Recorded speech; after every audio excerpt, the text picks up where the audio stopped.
My friends think men should treat girls like princesses and pay for their meals, so they invited some guy to Chili's with us and left before the $130 check came. I have been friends with these two girls, Charlie and Alex. We're all in our 20s now, but we have been very close since middle school and get along really well. One day we decided to go to our favorite spot, Chili's. We always separate the bill and there are zero issues. However, Alex decides they want to invite a friend named John, which is fine with all of us. The food was good as usual, and then the server asked us if we were splitting the bill or putting it on one check. Then Charlie, who usually says it's separate every time we go out and eat, says to the server, "Put it on one check." I thought maybe Charlie was just feeling generous that day, but then they started giving John she's-eating grins. Charlie said, "Just to be clear, John, you're paying for the bill." John responded back with a visible confusion on his face, "What?" Alex and Charlie just giggled and then got up and they left. They signaled me to go as well, but I was just as confused as John was. Me and John sat there awkwardly together. The server comes back around and hands over the check of $125, and I tell the server to give us a moment to pay for it. I only had enough money for me, $30, and John only had enough for him, $40. Charlie texted in our group chat asking if I was coming with them, but I asked them what the fudge they were doing. Then they went on some BS tangent that John should want to impress us, and that it's a man's role to treat us like princesses.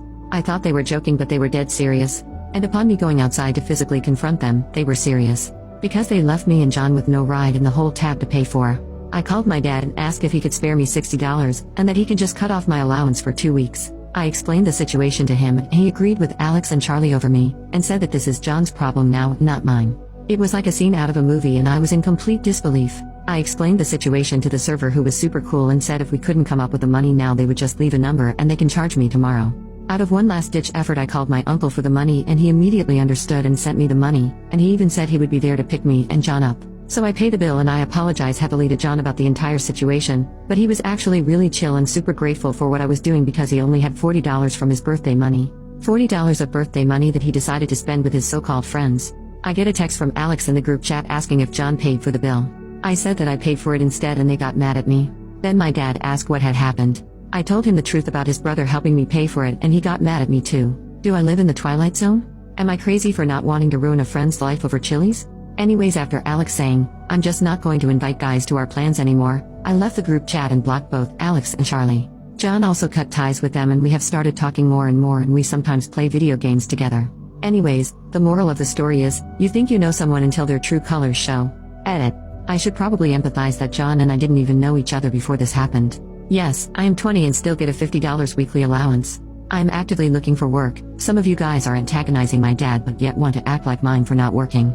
People are asking why I didn't just pay for my own bill, give them my friends' numbers or addresses and call the police. That is probably what I should have done 100%, but I felt like John was already visibly stressed about the situation, and I didn't want to escalate it to potentially more stress.